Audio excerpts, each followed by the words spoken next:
And the wins just keep rolling in.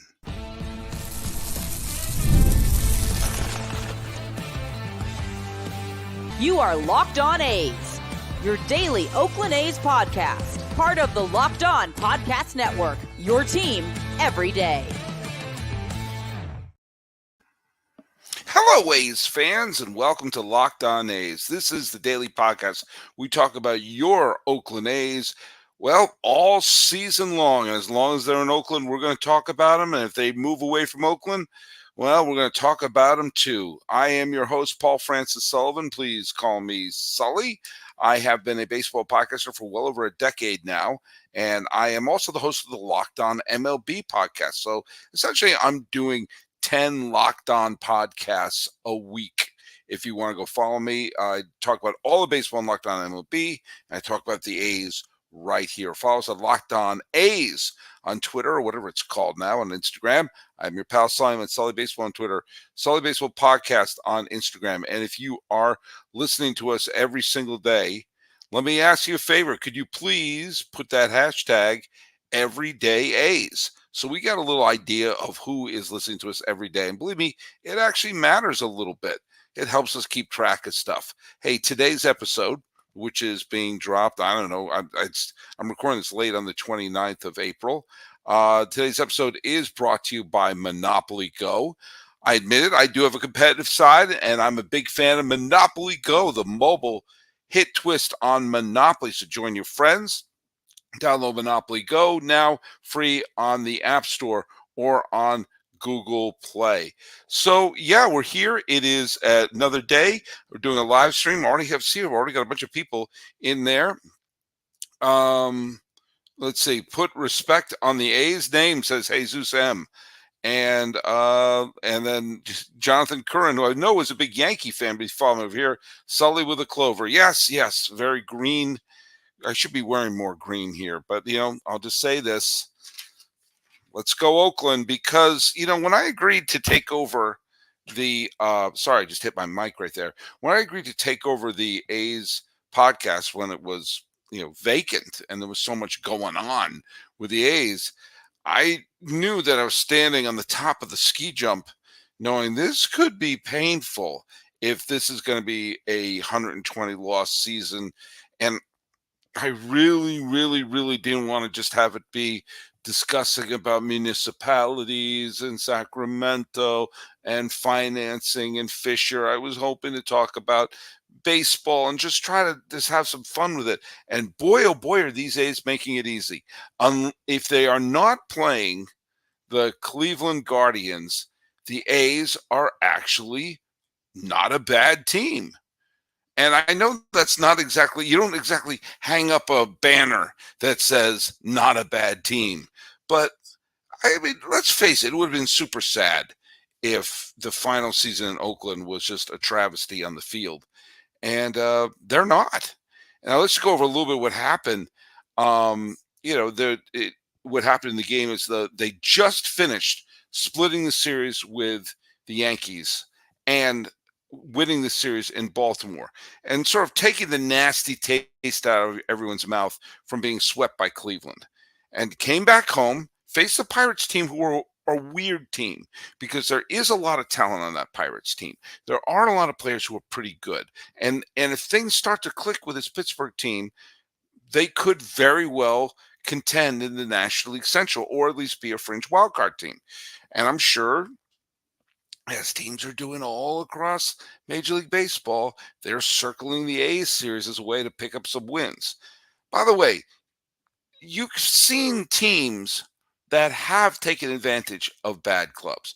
Clearly, Cleveland has the A's number. Cleveland has smacked the A's around left and right. You see what Minnesota is doing. Minnesota, if you've not noticed this, because the Twins got off to a mediocre start. They went on a horrible slide and fell well below 500. They're the defending American League Central champs. What's going on? They just went on an 8-game winning streak. They're now in the middle of an 8-game winning streak where they beat the tar out of the Angels and they beat the tar out of the Chicago White Sox. Again, teams you're supposed to beat. They're not holding up. They're not holding up their dukes and being the spoiler. But Boom, boom, boom. As is 30 Mikey says, we got a ball club. But let's go over what's going on here. Joe Boyle was given the ball to start the game. And, Boyle, gives credit where credit is due. Boyle pitched well. He let up one hit over 5 innings. He did let up 4 walks, which is a lot, or disturbing, but he struck out 4. And they, save for the wild pitch that scored Brian Hayes in the first inning. The Pirates couldn't get a rally going. And Nevin, who is doing a wonderful job, homered right away. Stonk. So it's immediately took the wind out of the sails for Pittsburgh. So we immediately had a tie game. And then you had Langoliers. It just became, if you love sacrifice flies, let me tell you, you would have loved today. This is, if you're like, oh, I want to go to the ballpark and see a sac fly, then let me tell you something. Schumann, Langoliers, everyone, Tyler Nevin, everyone gave you a sac fly. Ruiz got the RBI double. I don't always understand the pinch hitting situations because Nevin today homered, singled, sac fly. So, naturally you lift him for a pinch runner. I mean, I guess Butler's a better defender, but I don't always understand why some of these moves are made. But the fact of the matter is, give credit to Jimenez and give credit to Kelly because they pitched the final 4 innings. Now, think about what that means. If the A's can win 1 out of the next 2 games, that's another series win for the A's. That is another series win where they could come on and say, hey, we're chipping away. And they won this game without using Urseg, without using Miller, without using T.J. McFarland. They didn't use T.J. They didn't use T.J. No, they used Jimenez and Kelly. But now they can go into the next game. If they need Miller and they need Urseg, they have them at full strength because Miller didn't pitch on Sunday. Urseg did, but boom, you've got the bulk of their bullpen ready to go with Wood going. So this is a solid game. And I joke about this was a sac fly situation, but that shows what they're doing is they're manufacturing runs as well. They're not just sitting back waiting for the long ball. They're not a team that can afford to sit back and wait for the long ball. So that means runners get on, runners in scoring position, you use your outs effectively. I mean, you save for the big 3 home run game that Langoliers had in that great win against Texas. I mean, 3 home runs would be 3rd on the team as it is total. Langoliers has 6, 3 of them in one game. Rooker has 5, but they, Gelof has 3 and a bunch of them hit 2. They're not hitting. This is not a team with a ton of home runs. This is not a team that gets a ton of extra bases. This base hits. This is not a team that steals a lot of bases. So what you need to do is play smart baseball. If you get runners on, if you have that runner at third base with fewer than 2 outs, you've got to get him in. And look what happened. That's exactly what they did. 3 of the runs were played by smart outs.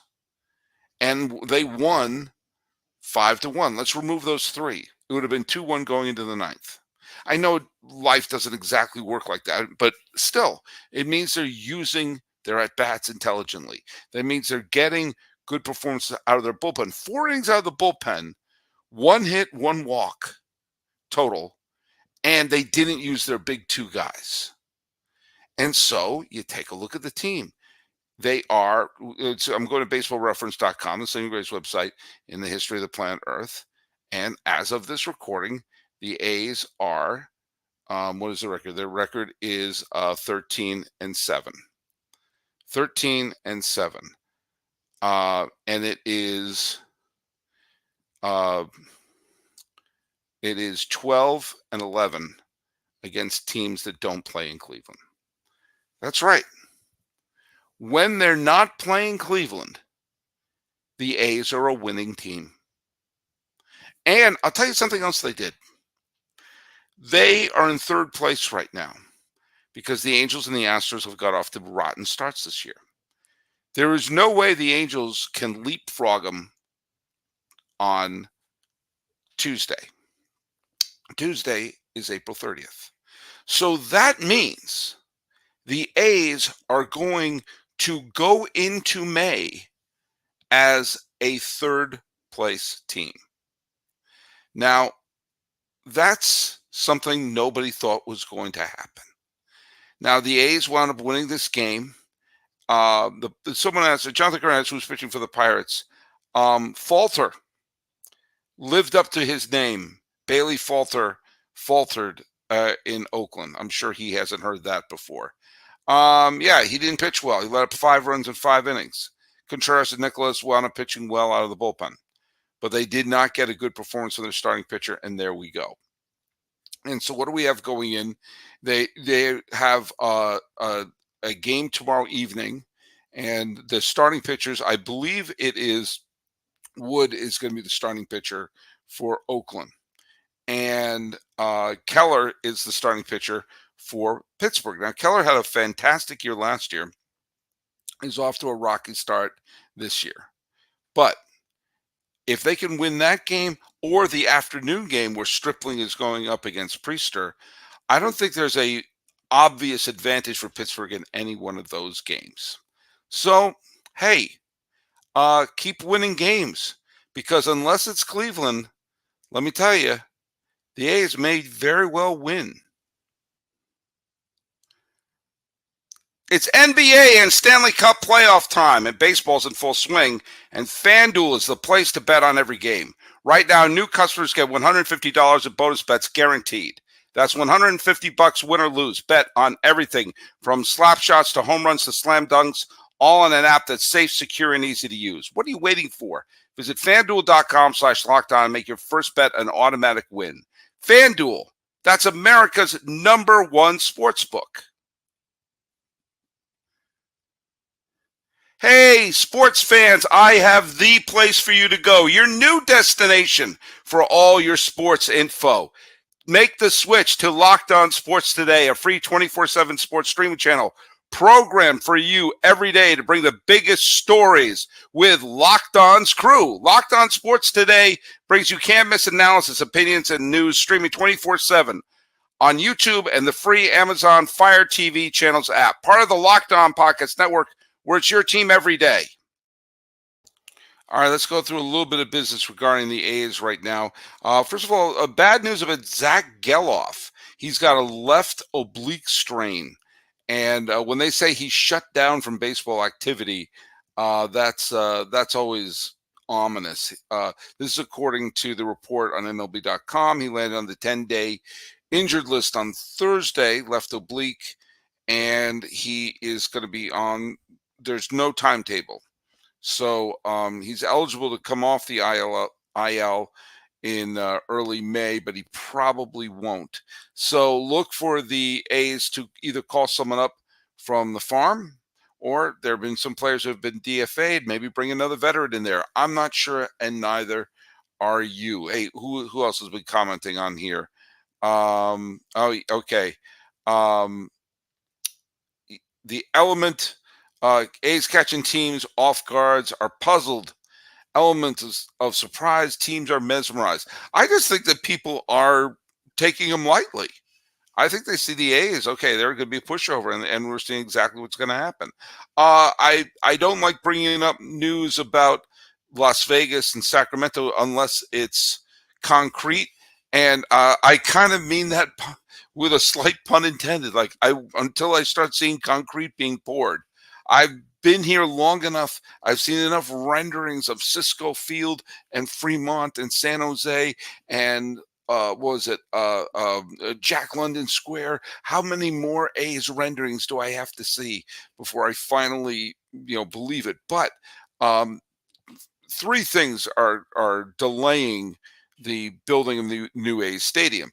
They're details: the design, the location, and the money. Other than that, they figured everything else out.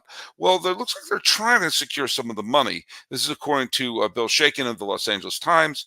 They have a investment banking firm has been retained by the A's in an effort to get $500 million in private funds towards the construction of the Las Vegas ballpark. I've said this once. I've said it again. I'll say it all day long. You see this $10 bill I have right here? I got a 10 ski right there with Hamilton. Do you what? I can here. There's even more. I got a penny here. See that penny? There it is.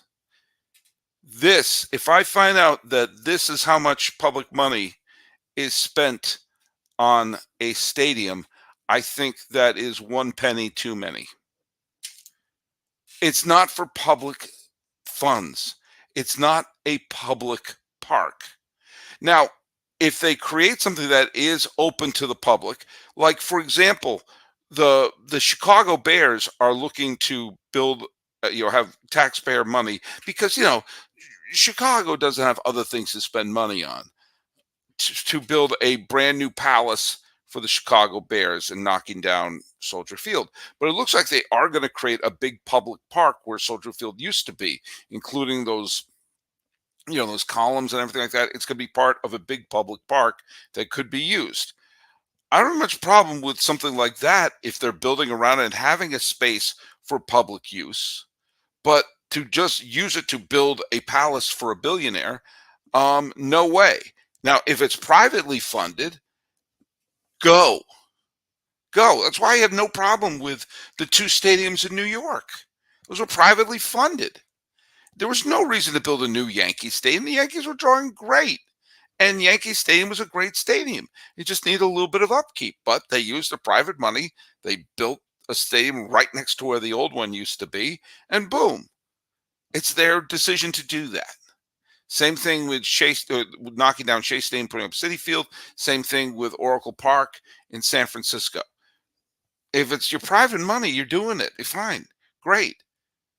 But if you're saying, hey, could you please have the taxpayers spend money on that? No. Go pound sand. But it looks like they're trying to secure at least a chunk of private money to be able to pull it off. We shall see. It always cracks me up when I hear when they're begging for public money, saying this is going to be a great investment, it's going to be a great investment. If it's a great investment, well, why don't you do it with your money? We got stuff that we have to pay. We've got roads to pave. We've got infrastructure to take care of. A stadium like the new Yankee Stadium isn't a public park, isn't a public utility. I can't go in there with a picnic basket and bring my dog Eleanor and throw a frisbee around a stadium. And so therefore, no public money should go to that ever, ever, ever. Is schools before stadiums still going strong? Not strong, but at least they're having their voice heard. And quite frankly, I can't imagine the good voters of Las Vegas are thrilled by what they see. I'm sure they want Major League Baseball, but not at this cost and not with this ownership. But we're going to go through, we're going to see what happens, and at least they're trying to secure some private money, not the public stuff.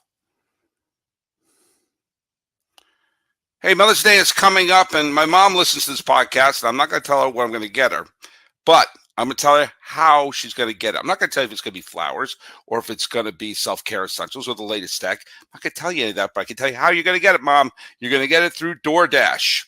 We might use same-day delivery or schedule a week ahead of time. We get savings that will make you proud of us, Mom. With a Dash Pass membership, we will save on a $0 delivery fee, reduce service fees on eligible orders from Dash Pass merchants that meet the minimum subtotal. Other fees, including service fee, will apply in terms apply. Then you, too, can order everything you need on Mother's Day from DoorDash. Use promo code LOCKEDONMLB to get 50% off your next order. Up to $15 when you spend $15 or more on your next flour, convenience, grocery, or retail order on DoorDash. That's promo code LOCKEDONMLB. Order using DoorDash today. Terms apply. DoorDash! Don't worry, you'll get it, Mom. Hey, this is a reminder that Locked On has launched the first ever national sports 24/7 streaming channel on YouTube, and now it's available on the Amazon Fire TV and the free Fire TV's channel app. Locked On Sports Today is here for you 24/7, covering the top sports stories of the day with the local experts of Locked On, plus our national shows covering every league. Find Locked On Sports Today, now available on the free Fire TV Channels app. On today's edition of I Bet You Forgot They Played in Oakland, it brings us to Tommy John, the man who is best known for the surgery that has been named after him. Tommy John was a wonderful pitcher in the 1970s who pitched mainly with the Chicago White Sox and with the LA Dodgers. He actually came up with Cleveland. But while pitching for the Dodgers in 1974, one of the great Dodger teams in history, Tommy John was the number 2 starter behind eventual Hall of Famer Don Sutton, and he was having a phenomenal all-star caliber season when he injured his arm. And he injured his arm in a way that looked like it may be over. And he had one of his ligaments in his pitching arm was gone, and it looked like that was it. And he needed to have an experimental surgery by Dr. Frank Jobe, where he took a tendon from his right arm and replaced his torn tendon on his left arm. I may be getting some of those terms wrong. I want to dispel any rumors that I am a medical doctor. But he missed the rest of the 74 season and the 75 season. And whether or not he was ever going to come back was completely up in the air. But he did come back in 76. And people started noticing that he actually pitched quite well. And then he wound up being the comeback player of the year and everything like that. And people were stunned that he came back and he wound up pitching 207 innings after coming back literally from Tommy John surgery. And then 1977, he became an all-star again. And he became one of the top Cy Young. He was a second in the Cy Young vote, only to Steve Carlton. And he continued to be a tremendous pitcher for the Dodgers. He left as a free agent and signed with the Yankees. Now, he had really bad timing because he played for the Dodgers when they lost for the Yankees, and he played for the Yankees when they lost for the Dodgers. But I digress. Eventually, he went and had terrible luck again in the postseason because he wound up going to the Angels when they blew the ALCS to the Milwaukee Brewers. But while he was in the Angels, he clashed a little bit with management over contract and over the coaching staff. And he just didn't get along for whatever reason, they didn't get along with him. And he was not pitching particularly well for the Angels. And he clashed like crazy with the general manager. And he wound up leaving the team to be with his mom, who was dying of cancer. And his mom died on June 19th, 1985. And on that day, the Angels cut him. That's a bad day. And the A's wound up signing him. And he finished the 1985 season with the A's. And his first game with the A's was on July 26th. He pitched 6 solid innings, got the win. It was one of only 2 wins he got in an A's uniform. He had some pretty dang good games. He pitched 1 game against the Yankees, his former team, and the 85 Yankees were really, really good. Really good. That was the Mattingly, Dave Winfield, Ricky Henderson Yankees. Pitched 7 shutout innings and got the win against the Yankees. And he pitched very well against the Kansas City Royals, the team that went on to win the World Series, with 8 strong innings, led up only 1 earned run in a tough luck loss on September 14th. The rest of the time, he actually wasn't that good. He didn't pitch particularly well, and his time with the A's was kind of forgotten, except for a Topps card where he looks completely out of place. And when the season was over, it looked like he was done. But the Yankees gave him another shot, and he pitched in 86 and actually had an effective season in 1987. 1987, at age 44 with the Yankees, he pitched 187 games and won 13 of them.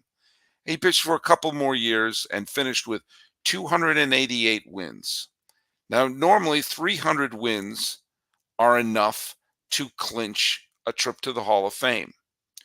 And when you consider he lost a season and a half to the Tommy John surgery, and he played for 26 seasons. So if he just won one more game every other year, he would have surpassed 300 wins.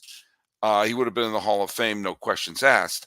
I think he should be in the Hall of Fame anyway as a pioneer, because he went in and had that surgery to say, I'm going to throw a Hail Mary to save my career. And that was in 74, and he pitched all the way to 1989. He deserves to have a pioneer place in the Baseball Hall of Fame. And thank goodness it was Tommy John who got that surgery and not Hal Hrabosky or Win Remeschwal or some other name that's almost impossible to pronounce. Imagine if Mark Zepchinski was the one to get that. He's getting Zepchinski surgery. It doesn't flow off the tongue like Tommy John, who had most of his glory in either a Dodger or a Yankee uniform, but briefly wore the green and gold. So he's the latest in the I bet you forgot he was on the A's. Hey, I've got a couple of upcoming shows, which may include some trips on location to a certain concrete donut with a lot of empty seats in the East Bay. See if you can figure out what that is. Meanwhile, follow us at Locked On A's on Twitter, whatever it's called now, and on Instagram. You can follow us on Locked. You can follow me. I'm your pal Sully at Sully Baseball on Twitter, Sully Baseball Podcast on Instagram. Thinking, hey, this whole A's hosting thing is cool because all they do is win, unless they're playing Cleveland. This has been Locked On A's. I am your host, Paul Francis Sullivan. Please call me Sully.